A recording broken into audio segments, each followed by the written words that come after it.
At 15, my mother ditched me at the airport to take a luxury vacation with her new husband and his kids. Figure it out. She shrugged. I did, calling my estranged father who came in a private jet when she got back. My room was empty and a legal notice waited. Imagine being 15 years old, watching your own mother hand you a measly $200, then turn her back and walk away into a luxury vacation with her new family. That moment at Gate 24 didn't just break my heart, it became the catalyst for a shocking discovery about my past that changed everything I thought I knew. What the hell happened next, you ask? Well, trust me, you won't believe what I found when my mother finally came home to find my room completely empty. Before all that, life with my mom, Blanche, wasn't always this complicated. My earliest memories were actually pretty happy. I remember weekend trips to the local park, the pure joy of her pushing me on the swings until my stomach did flip-flops. For my 6th birthday, she baked this lopsided chocolate cake and decorated our tiny apartment with handmade paper streamers. We didn't have much, but we had each other. And back then, that felt like everything. Everything shifted when I was 8. I walked into our apartment one afternoon, and the air was thick, heavy, like a storm was brewing.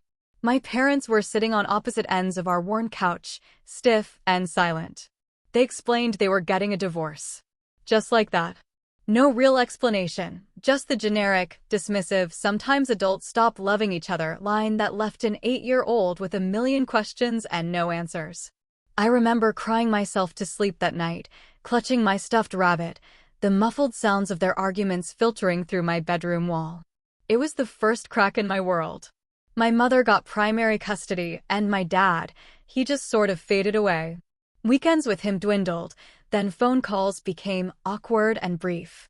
By the time I was 10, he was a name on my birth certificate, a ghost of a memory. Life as a single-parent household was tough. My mom worked 2 jobs, waitressing by day, cleaning offices by night. I learned to make microwave dinners and let myself in with the house key on a string around my neck. Despite the constant struggle for money, there was this strange stability, you know? I knew the rules, what was expected, and I never, ever doubted I was the center of her universe. Then, when I was 13, everything changed again. This man, Richard, appeared. He was a wealthy businessman, always asking for her section at the restaurant, leaving extravagant tips.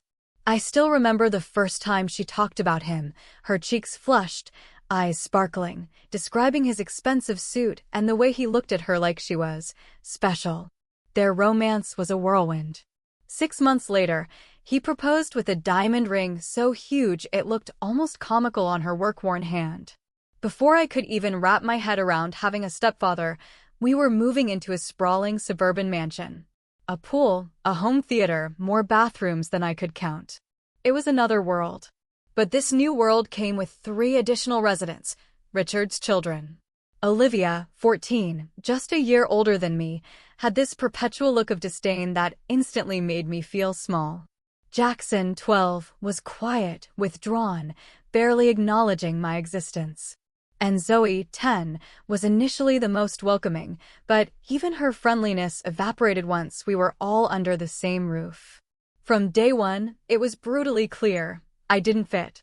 Richard was polite, yes, but distant. His genuine smiles, his real affection, were reserved for his own kids. Family dinners became an exercise in excruciating discomfort.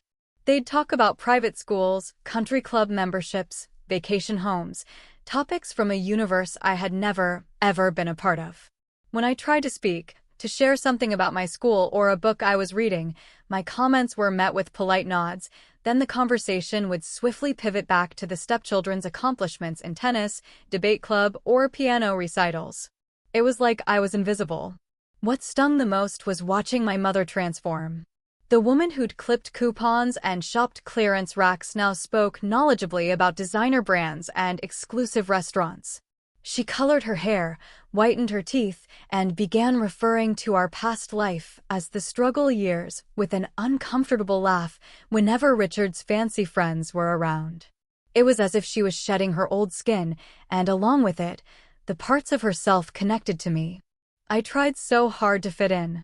I offered to help Olivia with her math, complimented Zoe's artwork, asked Jackson about his video games. My attempts were met with cool politeness at best and outright rejection at worst. One memory still makes me cringe, overhearing Olivia telling her friends on the phone that her dad's new wife came with baggage. She meant me. As summer approached, Richard announced a family vacation to Bali. 2 weeks at an exclusive resort, private villas, personal butlers. Despite the growing chasm between my mother and me, a flicker of excitement sparked inside me. Maybe, just maybe, this trip could be a chance to finally bond, away from the everyday pressures. My hopes were dashed when my mother took the stepchildren shopping for new vacation clothes and didn't include me. When I asked why, she casually said I had plenty of clothes already. Most of mine were from our life before Richard, the old life. I ended up spending my babysitting money on a modest blue one-piece swimsuit, which paled in comparison to the designer bikinis Olivia and Zoe would be flaunting. A week before the trip, I overheard a chilling conversation. My mother and Richard, their bedroom door slightly ajar. "What about the arrangements for Blanche?" Richard asked, his voice low. "All taken care of," my mother replied, her tone dismissive, so flippant it made my stomach clench. "She won't be a problem." When I confronted her, she brushed it off with a breezy, "Just trip details, honey, nothing for you to worry about." But the knot in my gut tightened. The morning of departure was a flurry of chaos and excitement. Suitcases being loaded into Richard's luxury SUV. I noticed my passport wasn't with the stack of travel documents, but my mother mumbled something about having it in her purse and hurried me along. Looking back, the signs were everywhere. The way she avoided eye contact, how no one discussed my seat on the plane, the mysteriously smaller suitcase. But at 15, desperate to believe I was part of this family, I ignored every single warning bell. The international terminal was a swirling maze of people, suitcases, and harried airline staff. Richard, with his practiced efficiency, led the way. My mother at his side, clutching her designer handbag. Olivia, Jackson, Zoe, all bright-eyed with anticipation. I trailed behind, struggling to keep up with my small bag. At the check-in counter, Richard handed over the passports. I counted 5. Not 6. A cold dread seeped into me. "Excuse me," I said, stepping forward. "I think you forgot my boarding pass." The attendant looked confused. "I only have 5 passengers listed for this reservation." Richard cleared his throat. "Your mother needs to speak with you about that. We'll go ahead to security." As the stepchildren and Richard moved away, my mother took my elbow, guiding me to a quiet corner near a gift shop. Her face wore an expression I'd never seen before, a strange mix of detachment and mild annoyance. "Listen, Blanche," she said, her voice unnaturally calm. "There's been a change of plans. You're not coming with us to Bali." The words hit me like a physical blow. A punch to the gut. "What? Why? Did I do something wrong?" She sighed, glancing over at Richard and the kids waiting by security. "Richard thinks this should be a trip just for us and his kids. A chance to really bond as a family." My voice cracked, raw with pain. "But I'm family too. I'm your daughter." "Don't make a scene," she hissed, digging into her purse. She pulled out a wad of cash and pressed it into my trembling hand. "Here's $200. You can figure it out. Just take an Uber home." I stared at the money, then at her in utter disbelief. "You're leaving me at the airport? Alone? I don't even have a house key." She gave that casual shrug, the one that would haunt my dreams for years to come. "Mrs. Peterson next door has the spare. You'll be fine. You're mature for your age." Tears welled in my eyes as the full, crushing reality crashed over me. "Mom, please. You can't do this." "Richard is waiting," she said, glancing nervously towards security. "This vacation is important for our future, Blanche. Sometimes we all have to make sacrifices." "A sacrifice," I spat, anger finally breaking through the shock, "is giving up a concert ticket. This is abandonment." She flinched at the word, but quickly composed herself. "Don't be so dramatic. It's just 2 weeks." The refrigerator stocked, and I left money for pizza in the kitchen drawer. She leaned in, planted a quick, dry kiss on my forehead. "I'll call you when we land." And with that, She turned and walked away, her designer heels clicking on the airport tile as she rejoined Richard and the stepchildren. I watched in stunned silence as they proceeded through security. My mother never once looked back. Olivia caught my eye briefly and smirked before they disappeared from view. I stood rooted to the spot, the $200 clutched in my trembling hand. Around me, the airport continued its normal rhythm. Travelers rushing, families hugging, announcements echoing. But for me, time seemed to stop. The magnitude of her betrayal sank in, cold and sharp. The tears came without warning, hot and fast, streaming down my face as I sank onto a nearby bench. A few passers-by gave me curious, concerned glances, but no one stopped. In an airport, a crying teenager was just another piece of the landscape, easily overlooked, quickly forgotten. I spent the next hour in a daze, watching the departure board as their flight status changed from boarding to departed. Each update was another twist of the knife. I called my mother's cell repeatedly, straight to voicemail. My text showed as delivered, but remained unanswered. Having fun at the airport? I finally texted, anger temporarily overwhelming the hurt. Hope abandoning your child was worth the first-class upgrade. No response. Not that I really expected one. By now, she'd be settling into her seat, sipping champagne, relieved to have shed the burden of her previous life, including me. As afternoon bled into evening, my situation grew increasingly precarious. An airport security officer approached me in the food court, where I was nursing a soda I'd bought to justify occupying a table. "Everything okay, miss?" he asked, a mix of suspicion and concern in his voice. "You've been here for several hours now." "I'm waiting for my ride," I lied, avoiding his eyes. "They got stuck in traffic." He seemed unconvinced but nodded and moved on. A new wave of humiliation washed over me. How could I admit my own mother had abandoned me? The words stuck in my throat, held back by shame and a lingering, stupid loyalty. As the evening crowds thinned and shops began to close, the reality hit hard. $200 wouldn't last long, and even if I made it home, I'd be alone for 2 weeks with no transportation and limited funds. I found myself in the airport bathroom, splashing cold water on my swollen face, trying to formulate a plan. The girl in the mirror looked like a stranger, her eyes red-rimmed and haunted. In that moment, I understood. Something fundamental had changed. The invisible thread that had connected me to my mother, the basic trust that she would always protect me, had been irreparably severed. 6 hours.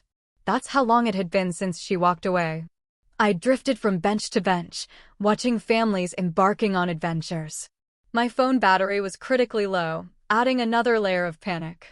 Around 8 p.m., I went to an airport restaurant, ordering the cheapest thing, a side of fries, to conserve my dwindling cash.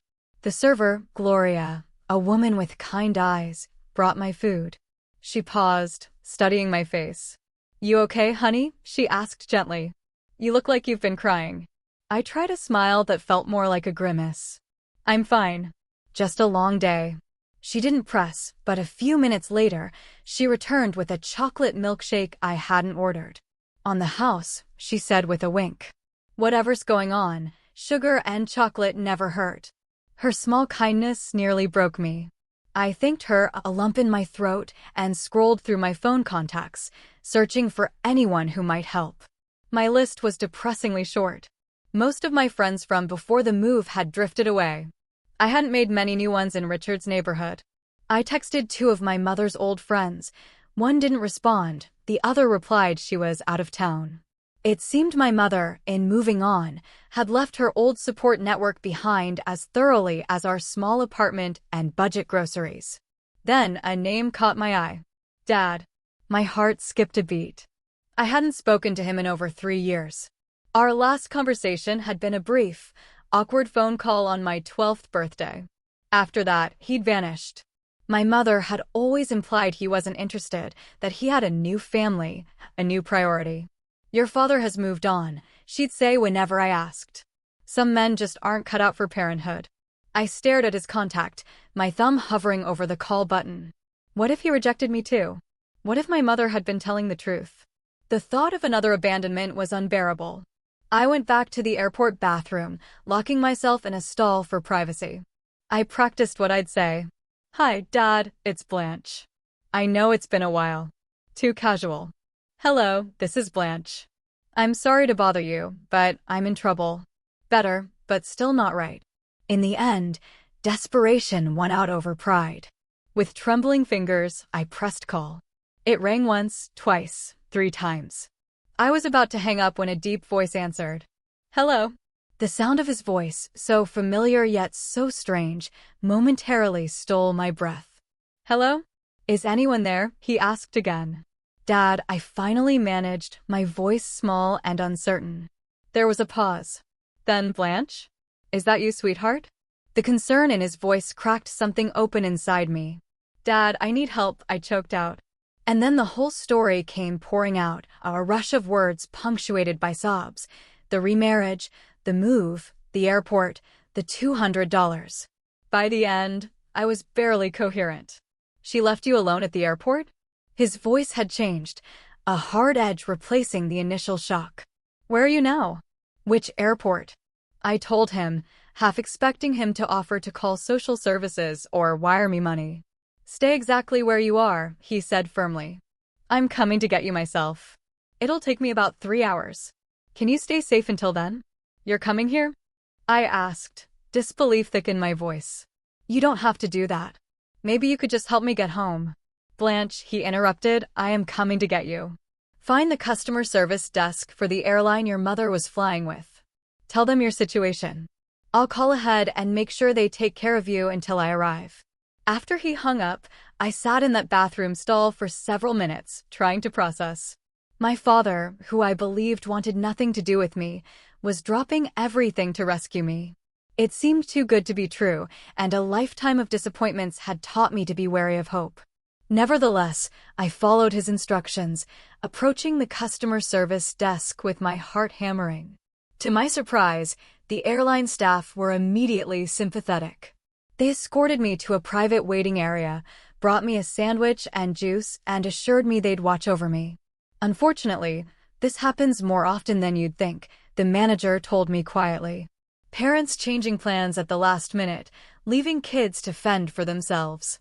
The 3-hour wait was both endless and surreal. I drifted between hope, fear, and sheer exhaustion. What if he didn't show up? What if he did, but resented having to rescue me? What if this was another rejection in disguise? My mind wandered to the few memories I had of him from before the divorce, teaching me to ride a bike, his steady hand on the seat as I wobbled, reading bedtime stories, a different voice for each character, a Christmas morning when he built me a dollhouse, his face lighting up at my delight. If he loved me then, why had he disappeared? Why hadn't he fought to see me? The questions swirled in my tired mind. Just as I was beginning to doze off, a voice came over the PA system. "Attention, please. Will Blanche Williams please come to the information desk? Blanche Williams to the information desk, please." My heart leapt. I gathered my small suitcase and followed an airline employee who'd come to escort me. But instead of the main terminal, we walked through corridors and security checkpoints until we reached what looked like a private terminal section. "Your father has arranged for you to meet him here," the employee explained as we approached glass doors leading to the tarmac. And that's when I saw it. A sleek private jet, stairs descending from its door. And walking down those stairs was a tall man in a business suit. His familiar profile made my breath catch. My father looked different. His dark hair now streaked with silver, he carried himself with a confidence I didn't recall from childhood. But his eyes, when they found mine, were exactly as I remembered, kind, crinkled at the corners. For a moment, we both froze, taking each other in across the distance. Then he strode forward, closing the gap in seconds. He stopped just short of an embrace, uncertainty written across his features. "Blanche," he said, his voice thick with emotion. "I can't believe it's really you." I didn't know what to say or do. Part of me wanted to throw myself into his arms like the little girl who used to greet him at the door. Another part, the wounded teenager who had felt abandoned by both parents, held back. He seemed to sense my hesitation. "I am so sorry," he said quietly. "For everything. For not being there. For not fighting harder to stay in your life. Something in his sincerity broke through my defenses. The tears I thought were exhausted hours ago returned with new force. She said you didn't want to see me anymore, I choked out. That you had moved on. His face darkened. That was never true. Not for a single day. He tentatively opened his arms. This time, I didn't hesitate, stepping into his embrace, letting out years of pent-up grief against his shoulder. We stood like that for several minutes, both of us overcome. When we finally separated, he kept one arm around my shoulders, guiding me toward the waiting plane. Let's get you out of here, he said gently. We can talk properly once we're in the air. The interior of the private jet was unlike anything I had ever experienced. Plush leather seats, polished wood tables, soft lighting. A flight attendant greeted us warmly, offering drinks and snacks. As we settled into seats facing each other, I couldn't help but stare at my father in wonder. Is this your plane? He smiled, a hint of embarrassment crossing his features. The company's, technically. I'm the CEO of Horizon Tech now. CEO?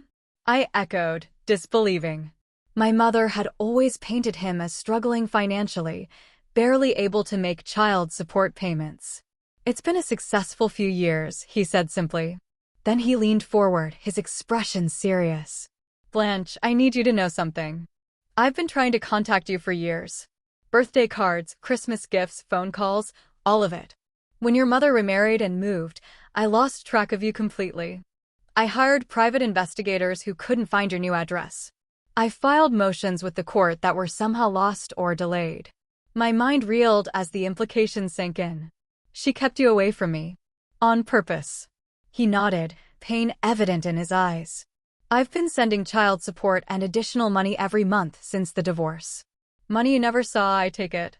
I thought of the second-hand clothes, the ramen noodle dinners, my mother's constant complaints about being broke.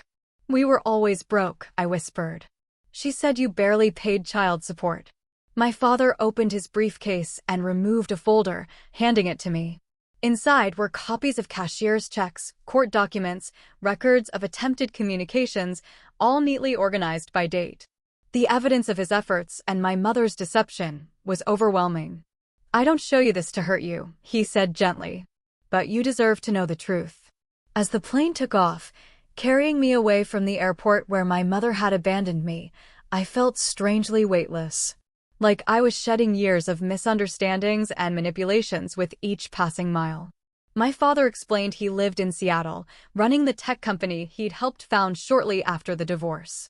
What began as a small startup had grown into a major player, bringing him success he never anticipated. I kept your room ready, he said, a touch of embarrassment coloring his voice. All these years. Just in case. The flight passed quickly as we began the delicate process of getting to know each other again. There were awkward pauses, moments of overwhelming emotion, but underneath it all, a current of genuine connection that felt both new and familiar. When we landed, a car was waiting. We drove through upscale neighborhoods, then turned onto a private drive winding up a hillside. The house that came into view took my breath away. A modern structure of glass and stone, perched on a cliff overlooking the ocean. Home sweet home, my father said, watching my reaction with a mix of pride and nervousness.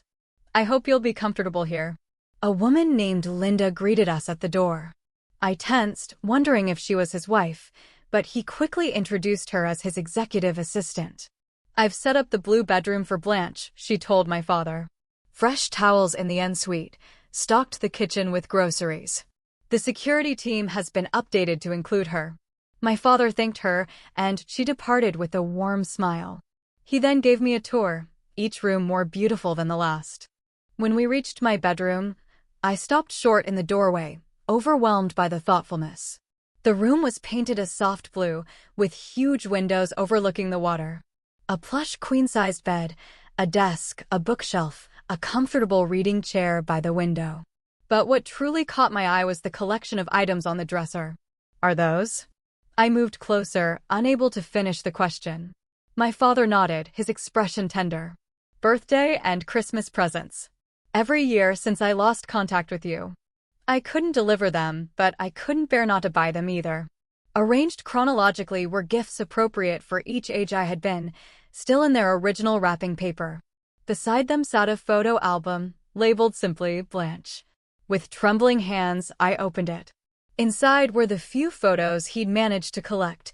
School pictures my mother must have sent in the early years. A newspaper clipping of me receiving an academic award in 6th grade. A blurry photo that looked like it was taken from a distance of me leaving my old school.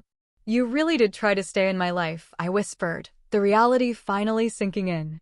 "Every single day," he replied, his voice rough with emotion. "And I'm not going anywhere now if you'll let me be your dad again." That first night, in my new home, we shared a meal from a local restaurant. Neither of us was ready to tackle cooking. The conversation flowed more easily as exhaustion lowered my guard and food restored my energy. For the first time in years, I felt seen and heard, my thoughts and feelings given value and consideration. As I finally crawled into the impossibly soft bed in my new room, emotional and physical exhaustion overtook me. My last conscious thought before drifting off was that maybe being abandoned at the airport wasn't the ending I had feared, but rather the beginning I had always needed. I woke the next morning, momentarily disoriented. The unfamiliar softness of the bed, the sound of waves crashing against the cliff below. Then the events of the previous day came rushing back, and I sat up, taking in my new surroundings in the clear morning light. The room was even more beautiful. Sunlight streamed through the windows, casting patterns across the pale blue carpet. I ran my fingers over the soft duvet, marveling at the contrast between this luxury and the life I'd known. After showering in the ensuite, which featured a rainfall showerhead and more toiletries than I'd ever owned, I dressed in yesterday's clothes and ventured downstairs. I found my father in the kitchen, attempting pancakes with limited success. "Good morning," he said, looking up with a sheepish smile, gesturing to the misshapen pancake in the pan. "I thought I'd make breakfast, but it seems my cooking skills haven't improved since you were little." The memory surfaced unbidden. Sunday mornings, him attempting pancakes while my mother slept in. They were always oddly shaped, sometimes burned, but he'd serve them with such pride that I never complained. "I remember your pancakes," I said, sliding onto a stool at the kitchen island. "You used to make smiley faces with chocolate chips." His face lit up. "You remember that? You were so young." "Some things stick with you," I replied, accepting the plate. Despite their appearance, the pancakes tasted good, and the normalcy of sharing breakfast helped ease the awkwardness between us. After we ate, my father gave me a proper tour of the house and grounds. Expansive property, manicured gardens leading down to private beach access. Inside, a home gym, a theater room, an office with views that would make concentration impossible. "I have some people I'd like you to meet today," he said as we returned to the living area. "If you feel up to it." An hour later, I was sitting across from a distinguished woman in her 50s.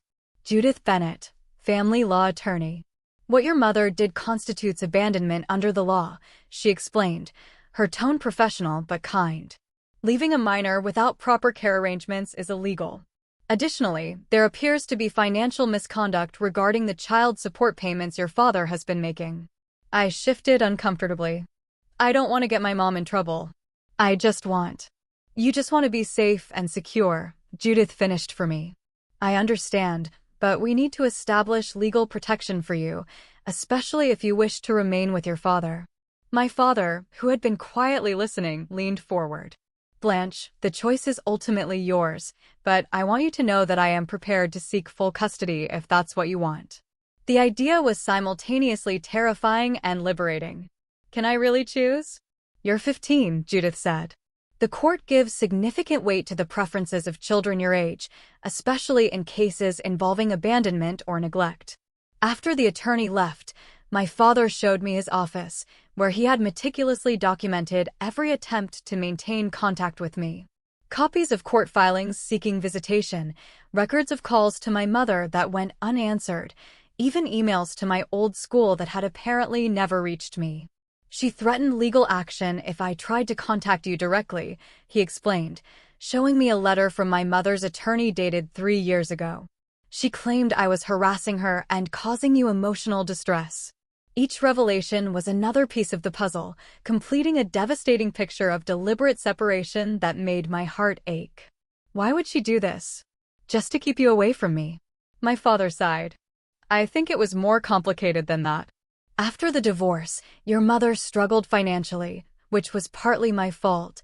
I hadn't yet achieved success in my career. I think when the company took off and my financial situation improved dramatically, it was easier for her to maintain the narrative that I was uninvolved than to explain why she had kept us apart.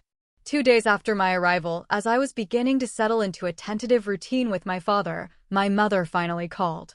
I stared at her name on my phone screen, a maelstrom of emotions rendering me temporarily paralyzed. You don't have to answer, my father said gently, noticing my distress.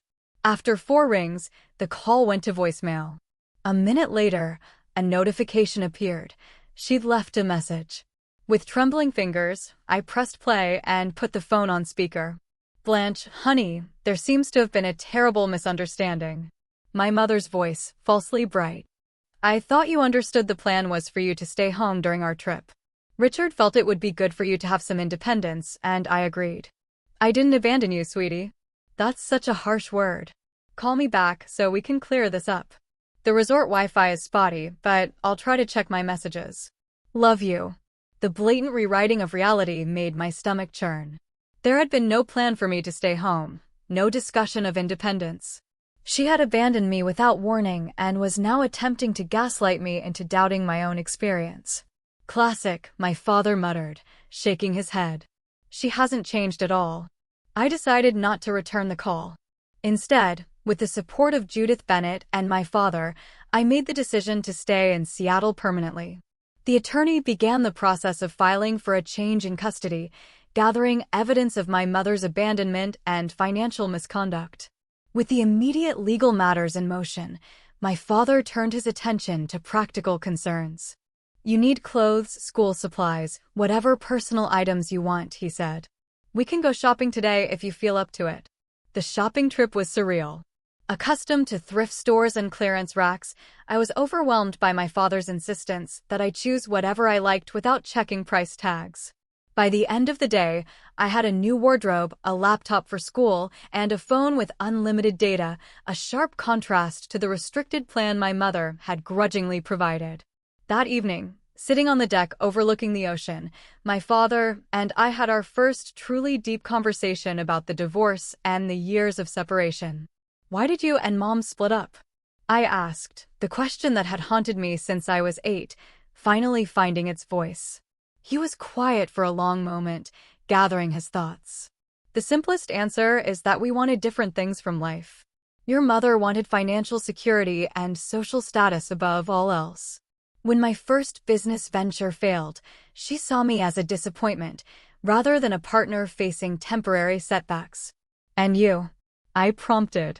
I wanted a true partnership, someone who would weather the storms with me, not abandon ship at the first sign of rough waters.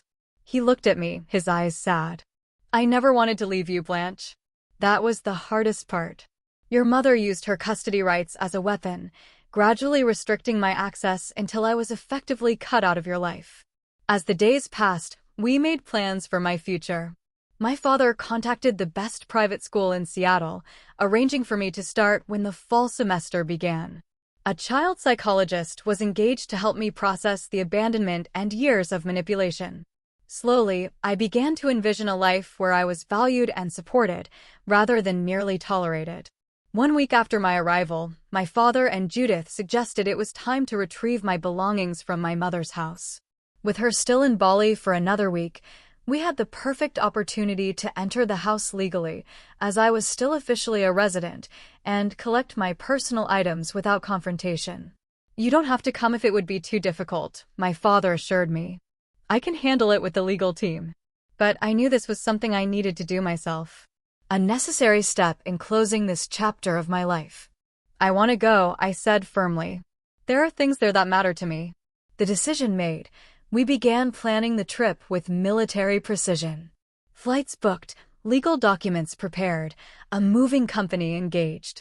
As the date approached, I found myself drafting and redrafting a letter to leave for my mother, trying to find words to express the depth of her betrayal and my decision to forge a new path. 3 days before my mother was scheduled to return, my father and I, accompanied by Judith Bennett and her assistant, arrived at the house. Using my key, I opened the front door to find it exactly as it had been left, eerily silent and undisturbed. Walking into that space as essentially a visitor was disorienting. Familiar surroundings suddenly felt foreign, as if I were seeing them through new eyes. The photographs on the walls, I noticed for the first time, featured primarily Richard and his children, with my mother occasionally included. There were almost no images of me, and none at all of me with my mother. "Where's your room?" my father asked quietly, his hand a reassuring presence on my shoulder. I led him upstairs to the smallest bedroom at the end of the hall, the one furthest from the master suite. Opening the door revealed my modest space, neat but impersonal, lacking the touches of indulgence visible in the stepchildren's rooms we had passed. "This was your room?" My father's voice held a note of disbelief as he took in the basic furnishings and lack of decorative elements. "It's fine," I said automatically, the defensive response ingrained after years of being told I should be grateful. His expression softened. "No, sweetheart. It is not fine. You deserved better." With the help of the movers, we began packing my belongings. Clothes went into wardrobe boxes, books and school supplies into smaller cartons. I was selective, leaving behind anything that had been gifts from my mother or Richard, taking only what truly belonged to me or held sentimental value. As I cleared my desk drawers, I found a box of keepsakes I'd almost forgotten, pushed to the back. Inside were photos from before the divorce, a few birthday cards my father had sent in the early years, and a small teddy bear he'd given me on my 5th birthday. "You kept these," he said, his voice thick with emotion as I showed him the mementos. "I never really believed she was telling the truth about you not caring," I admitted. "Not completely."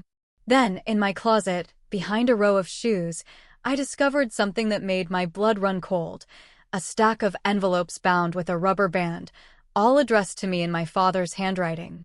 With shaking hands, I opened the first one, a birthday card for my 13th birthday, containing a heartfelt message and a gift card that had never been used. One by one, I opened them. Each contained evidence of my father's continued efforts to remain in my life. Efforts my mother had deliberately hidden. Cards for every birthday and Christmas. A letter explaining his new address and phone number when he moved to Seattle. Photos of him at his company headquarters with a note saying he hoped I would visit someday. "She kept all of these from me," I whispered, tears streaming down my face. "All this time, I thought you had forgotten about me." My father pulled me into a tight embrace. "Never, not for a single day."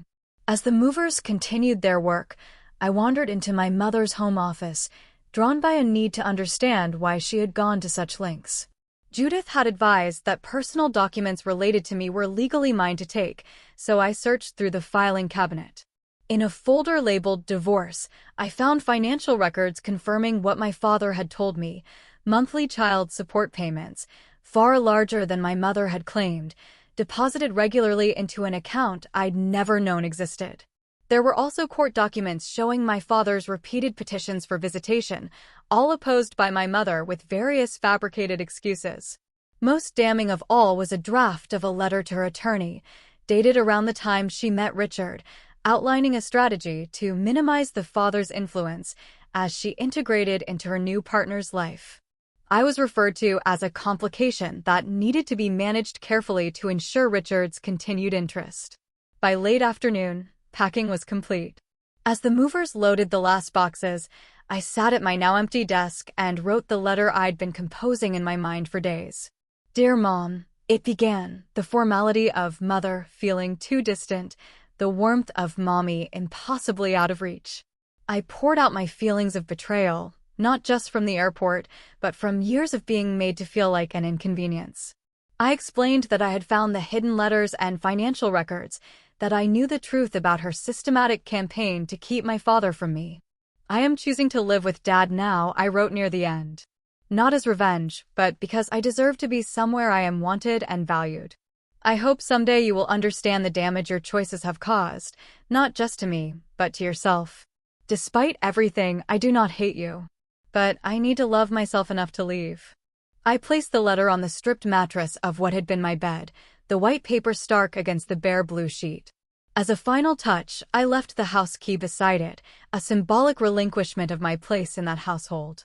Walking out of that house for the last time, I felt a complex mixture of grief, relief, and resolution. My father waited by the car, his expression concerned. "All done?" he asked. I nodded, unable to speak past the lump in my throat.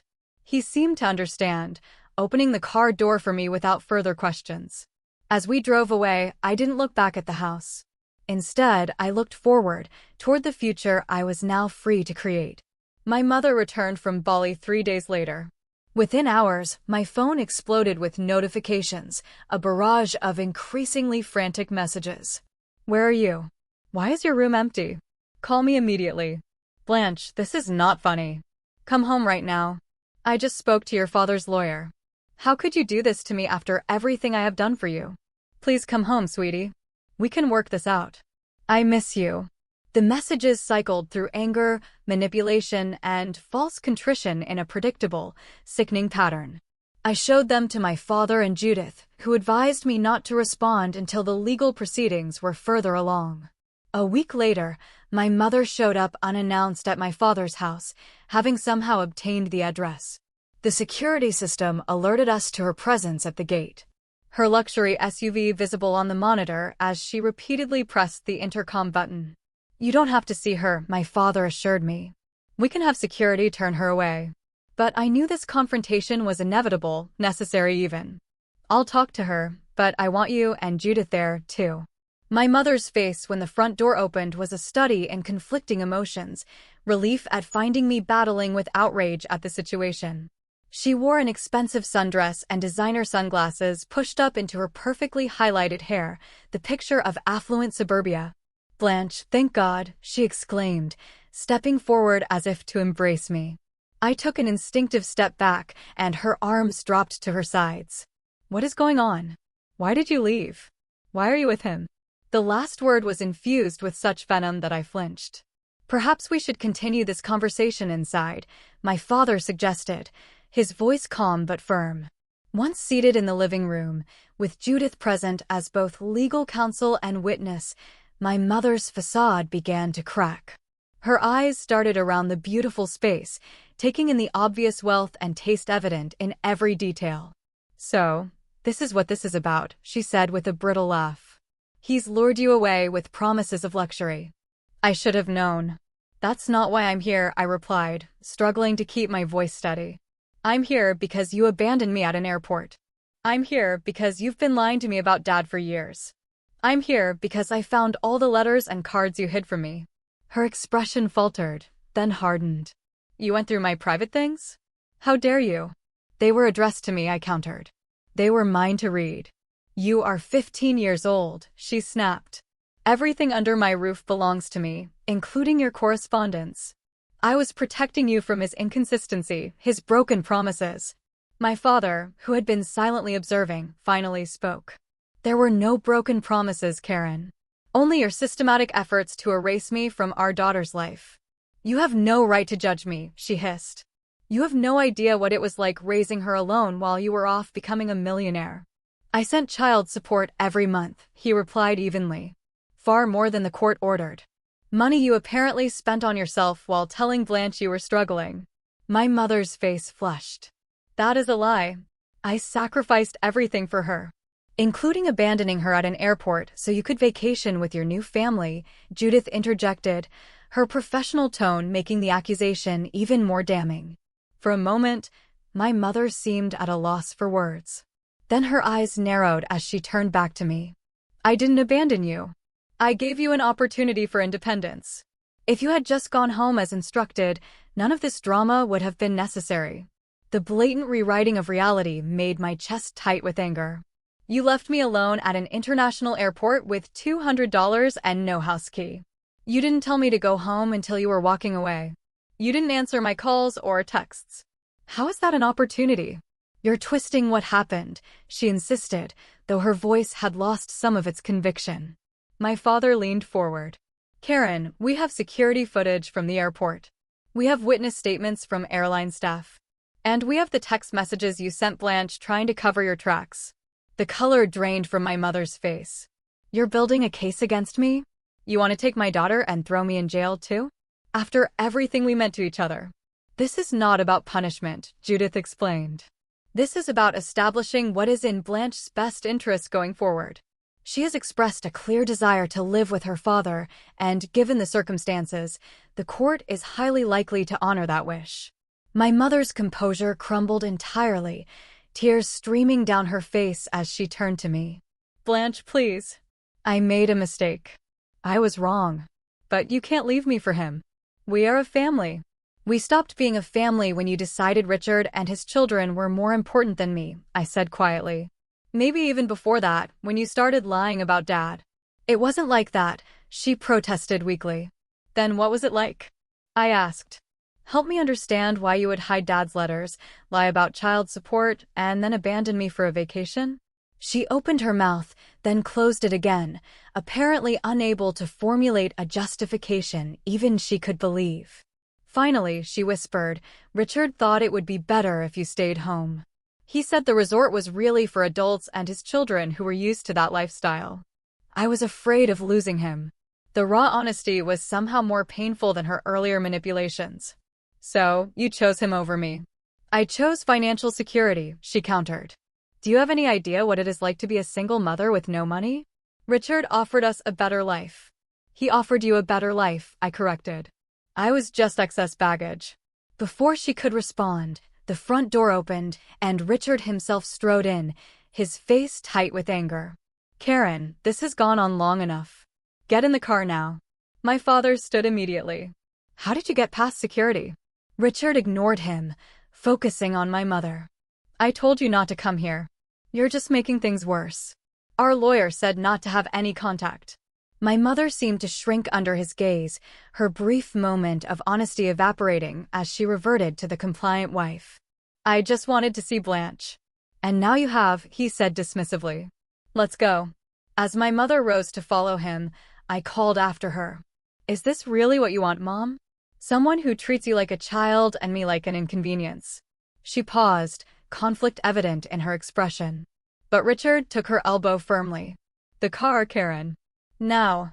The last image I had of my mother that day was her back as she walked away, just as it had been at the airport. But this time, I wasn't the one being left behind. In the aftermath of that confrontation, my father's legal team filed for a restraining order after Richard attempted to enter the property again the following day. The court granted the order, and a temporary custody arrangement was put in place pending a full hearing. The hardest part was accepting that my mother had chosen her new life over me.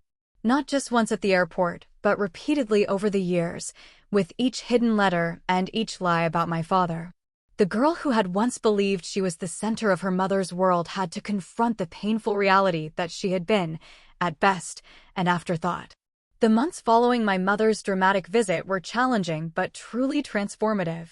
Adjusting to life with my father involved creating new routines, establishing boundaries, and learning to trust that his presence in my life was permanent. I began seeing Dr. Eleanor Wilson, a therapist specializing in adolescent trauma and parental abandonment. Our weekly sessions provided a safe space to process the complex emotions surrounding my mother's betrayal and the years of manipulation. "What you are feeling is entirely normal," Dr. Wilson assured me during one particularly difficult session. "Anger, grief, relief, guilt, they can all coexist. Healing is not linear." With her guidance, I began to understand that my mother's actions reflected her own brokenness rather than my worth. This realization didn't excuse what she'd done, but it helped me carry the burden with less self-blame. "People who are whole do not abandon their children," Dr. Wilson explained. "Your mother's choices speak to her limitations, not yours." My father enrolled me in Westlake Academy, one of Seattle's premier private schools, for my sophomore year. The transition was both exciting and intimidating. After years of being the outsider in Richard's home, I was wary of forming new connections. But to my surprise, I found myself making genuine friends for the first time in years. Zoe and Aiden, twins who shared my love of literature, adopted me into their friend group with an ease that felt almost suspicious at first. Haley, a gifted artist, recognized my tentative attempts at sketching and offered to teach me proper techniques during lunch. Slowly, I began to lower my defenses, allowing these new friends glimpses of my true self. "You're different from when you first came here," Zoe commented one afternoon as we walked home. "Less guarded." "I guess I'm learning that not everyone has an agenda," I replied, the insight surprising even me. Building a relationship with my father was a delicate dance of rediscovery. We were simultaneously getting to know each other as we were now and reconciling memories of who we had been. Sometimes the past and present aligned perfectly, like when he remembered my childhood love of stargazing and installed a telescope on the deck. Other times, the years of separation created unexpected gaps, moments of disconnect that reminded us of all we had missed. "I wish I had been there for your first day of middle school," he said one evening as we looked through photos I'd brought. "Your science fair projects, your first crush." "We can't get those years back," I told him, surprising myself with the role reversal, me comforting him. "But we have now. And the future." He squeezed my hand, his eyes suspiciously bright. "When did you get so wise?" "Trauma has its benefits," I joked. The dark humor, a sign of my gradual healing. 6 months after I moved in with my father, the court granted him full legal custody. My mother, represented by an expensive attorney Richard had hired, fought the decision initially, but eventually agreed to the arrangement after Judith presented the overwhelming evidence of abandonment and financial misconduct. The judge ordered my mother to repay the misappropriated child support funds and established a structured visitation schedule that would begin only after I completed a certain number of joint therapy sessions with her. It was more consideration than she deserved, in my opinion. But my father gently reminded me that maintaining some relationship with her might be important to my long-term emotional health. "You can be angry with her, even hate what she did, without severing the connection completely," he advised. "But the choice is ultimately yours. I will support whatever you decide."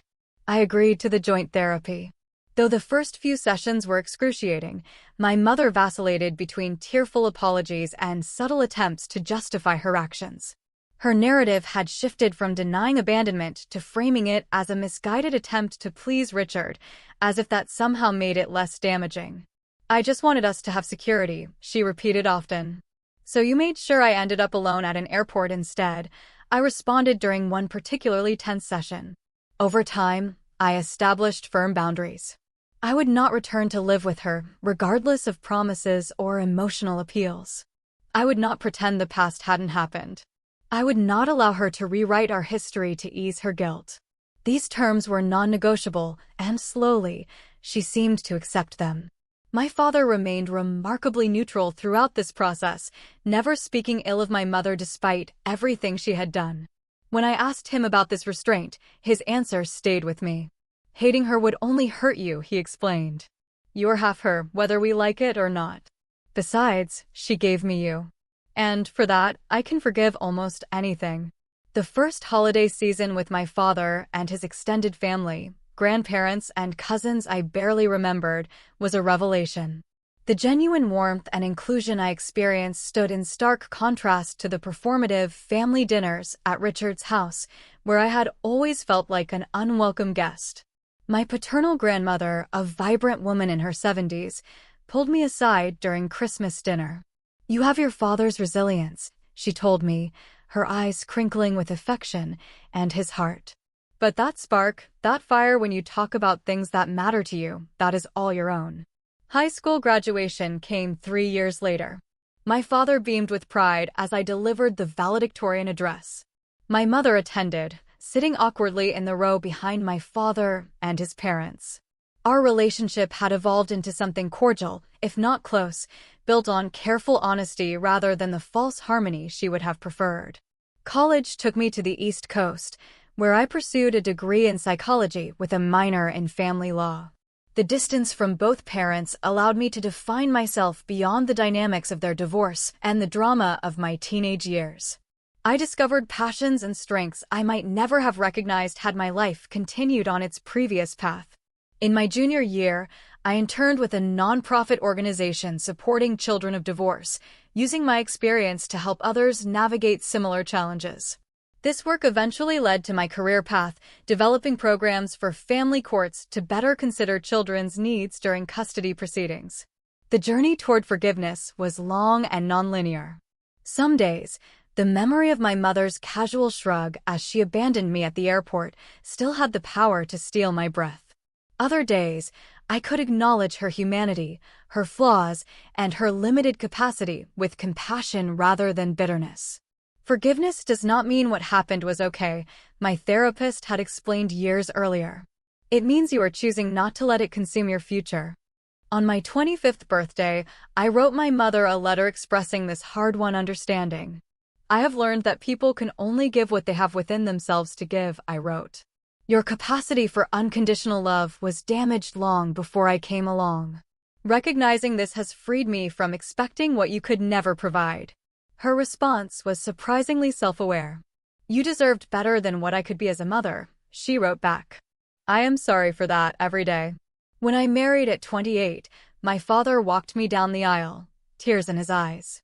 From the moment you called me from that airport, all I wanted was to see you happy and whole, he whispered before giving my hand to my soon-to-be husband. Look at you now. My mother attended the wedding with her new partner, Richard, long gone after their eventual divorce. She participated appropriately, but without attempting to claim credit for the woman I had become, a restraint that reflected her own growth over the years. As I built my own family, I carried forward the lessons from both parents, a roadmap of what to emulate and what to avoid. From my father, I learned the patient persistence of true love and the courage to begin again after loss. From my mother, I learned the importance of self-sufficiency and the danger of placing status above authentic connection. The airport abandonment, which once defined me, gradually became just one chapter in a much longer story. A pivotal moment, certainly, but not the conclusion. In an unexpected way, being left behind had propelled me forward, forcing me to discover strengths I might otherwise never have recognized. Sometimes I wonder what would have happened if my mother had taken me to Bali that day, if she had chosen me over Richard's preferences. Would I still be caught in the cycle of seeking her conditional approval? Would I have discovered my father's unwavering love? Would I have found my voice and purpose? These questions have no answers, of course. Life offers no parallel versions to compare with the path we actually walk. All I know with certainty is that families are defined not by biology or legal documents, but by the consistent choice to show up, to value, to prioritize one another. My father taught me that. My mother, in her absence, confirmed it. If you have ever felt abandoned or betrayed by someone who should have protected you, know this: your worth was never determined by their failure. Their limitations are not your destiny. Family can be found and created in unexpected places if you remain open to connection, even after heartbreak. What would you have done if you were in my shoes at that airport? Have you ever had a moment of betrayal that ultimately led you to a surprising new path? Tell me what you think in the comments below. I really want to hear your stories. Thank you for listening to mine. Take care.